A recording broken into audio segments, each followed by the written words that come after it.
दोस्तों, इस वक्त वक्फ बोर्ड संशोधन बिल के लिए घमासान मचा हुआ है। वक्फ संशोधन बिल रात 2 बजे लोकसभा के अंदर पास हो चुका है। पक्ष और विपक्ष के नेताओं ने अपने अपने तर्क रखे, बहसबाजी हुई, माहौल काफ़ी गर्मा गया। वोटिंग हुई और उसके बाद रात 2 बजे करीब तकरीबन इस बिल को सदन के अंदर पास कर दिया गया। क्या है पूरा मामला, किसने क्या कहा, असदुद्दीन ओवैसी ने बिल की कॉपी क्यों फाड़ दिया और इस संशोधन बिल के लागू होने के बाद कौन कौन से नए कानून वक्फ बोर्ड के खिलाफ बन जाएंगे, क्या इस बिल के पास होने के बाद राज्यसभा में जाएगा, राज्यसभा में भी लगभग पास होना तय है, क्या इस बिल के पूरे तरीके से पास होने के बाद मुसलमानों की मस्जिदों और मदरसों पर किसी तरह का कोई नुकसान होगा। आइए बहुत डिटेल में इस वीडियो में एक एक बात पर एक एक पॉइंट पर बारीकी से समझने की कोशिश करते हैं। सदन के अंदर इस मामले पर बहस शुरू होती है। पक्ष विपक्ष के नेताओं ने अपने अपने तर्क रखते हैं। काफ़ी गर्माहट भी हुई, एक दूसरे के ऊपर आरोप भी लगाए गए। विपक्ष के नेताओं ने इसे असंवैधानिक बिल बता रहे हैं। फिलहाल काफ़ी गर्मा गर्मी हुई, लेकिन इसके बाद फिर वोटिंग हुई और वोटिंग में इस बिल के पक्ष में 288 वोट पड़े और इसके विपक्ष में 232 वोट पड़े। जेडीयू यानी नीतीश कुमार की पार्टी और उधर चंद्रबाबू नायडू की पार्टी का पूरा पूरा समर्थन इस बिल को मिला। 520 सांसदों ने इस वोटिंग में हिस्सा लिया था। 288 पक्ष में और 232 विपक्ष में वोट पड़े। फिलहाल ये बिल लोकसभा में स्पीकर ओम बिरला ने पास कर दिया। अब राज्यसभा की बारी है। राज्यसभा में भी बीजेपी इसको पास करवा लेगी, क्योंकि वहाँ पर भी बीजेपी आगे ही दिखाई दे रही है।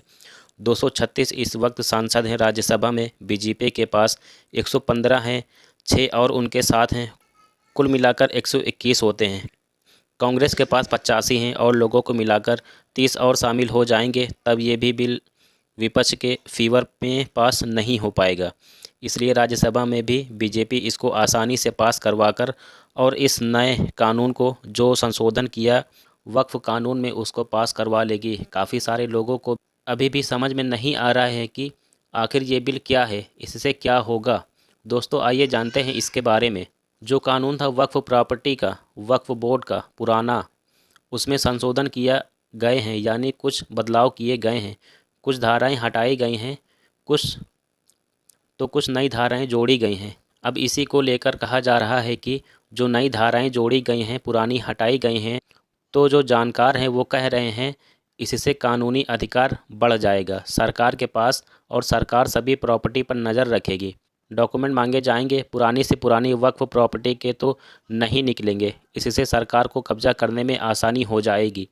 बहुत सारे मुस्लिम जानकार, मुस्लिम विपक्ष कह रहे हैं कि मस्जिदों को भी इसमें निशाना बनाया जा सकता है। लेकिन कल भाजपा की तरफ से कहा गया और मीडिया पर भी चलाया जा रहा है कि मुसलमानों को एक तोहफ़ा दिया गया है मोदी सरकार की तरफ से। इस बिल को पास करने के बाद भाजपा सरकार के जो मंत्री किरण रिजिजू, उन्होंने कहा कि जो लोग इसका विरोध कर रहे हैं वो इसको अगर पॉजिटिव नज़र से देखें तो वो भी इसका समर्थन करने लगेंगे। 5 बातें सामने आई हैं कि मस्जिदों पर कोई भी कार्रवाई नहीं की जाएगी। इस बिल में किसी भी मस्जिद पर किसी भी कार्रवाई का कोई भी प्रावधान नहीं है। ये केवल संपत्तियों से संबंधित मामला है और धार्मिक संस्थाओं से इसका कोई भी संबंध नहीं है। सरकार के नेता इस बात को कह रहे हैं कि जो बिल पास हो रहा है, इसके पास होने के बाद मस्जिद या किसी धार्मिक स्थल उसको हटाने का इस बिल में किसी भी तरह का कोई प्रावधान नहीं है। जो संपत्तियां हैं, जो प्लाट वगैरह पड़े हुए हैं, वो वक्फ बोर्ड के ये बिल उनके लिए आ रहा है। धार्मिक स्थान में छेड़छाड़ नहीं की जाएगी। सरकार का कहना है कि वो संशोधन बिल में धार्मिक गतिविधियों को प्रभावित करने का कोई भी प्रावधान नहीं है। सरकार मस्जिदों के संचालन में कोई भी दखल नहीं करेगी। सरकार का कहना है कि जिन ज़मीनों पर विवाद चल रहा है उसका समाधान किया जाएगा। अब कलेक्टर से उस पर का अधिकार सरकारी ज़मीन और विवादित ज़मीन से जुड़े मामलों को देखेगा। वक्फ संपत्ति किसी आदिवासी क्षेत्र में नहीं बनाई जा सकती। दोस्तों, अब तक क्या होता था कि ये जो वक्फ काउंसिलिंग की कमेटी थी, इसमें सिर्फ मुस्लिम ही होते थे। अब इसमें ऐसा किया गया है कि तकरीबन 4 गैर मुस्लिम भी शामिल होंगे। 22 सदस्य वक्फ काउंसिलिंग में, 4 से ज़्यादा गैर मुस्लिम सदस्य नहीं होंगे। इसमें पूर्व अधिकारी भी हो सकते हैं और सांसद के 3 सदस्य भी शामिल होंगे, जिनका धर्म कुछ भी हो सकता है। फिलहाल कुल मिलाकर बात यह है कि भाजपा सरकार किसी भी बिल को लेकर अगर आती है तो पास करवा लेती है। अब राज्यसभा में भी इस बिल को पास कर लिया जाएगा, फिर ये लागू हो जाएगा।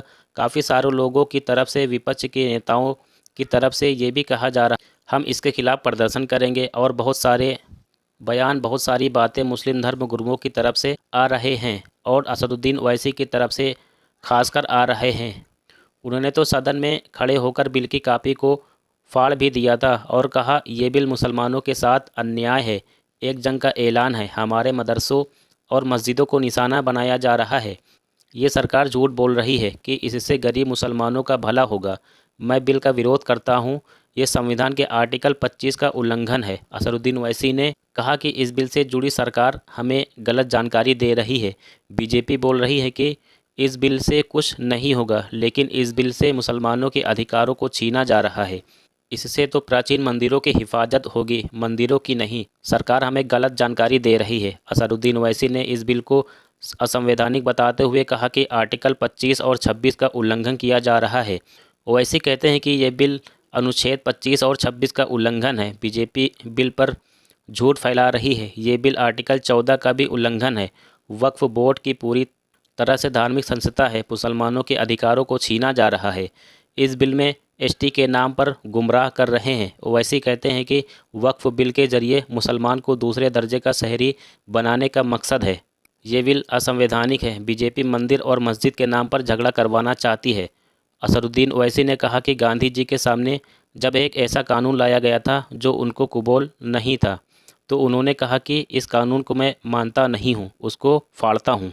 मैं भी गांधी जी की तरह इस कानून को फाड़ता हूँ। उसके बाद असदुद्दीन ओवैसी ने स्टेपलर लगा हुआ था कॉपी में, उसको अलग कर दिया और फाड़ने का इशारा किया।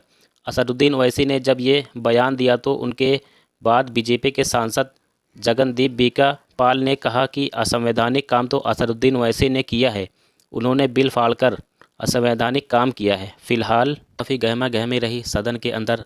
फाइनली इस बिल को पास करवा लिया गया है। एक नया मुद्दा अब देश के अंदर फिर शुरू हो चुका है और अब इस पर राजनीति भी शुरू होगी। बहुत सारे बयान भी आएंगे, बहुत सारी बातें होंगी, ना जाने क्या क्या होगा। हमेशा इस तरह के मुद्दे हमारे देश के अंदर आते रहते हैं, कोई ना कोई बड़ा मुद्दा उठता रहता है, बयानबाजी होती रहती है। हर जगह पर, कुछ जगहों पर प्रदर्शन करने की बात भी कर रहे हैं। देखते हैं कि आगे किस तरह की चीज़ें सामने आती हैं। फ़िलहाल इस वीडियो में इतना ही। कुछ और ख़बरों के साथ फिर हाजिर होंगे। तब तक के लिए अपना ख्याल रखिएगा। अगर आपने अभी तक हमारे चैनल को सब्सक्राइब नहीं किया है तो कर लीजिए। आगे इसी तरह की खबरें आपके लिए लाते रहेंगे।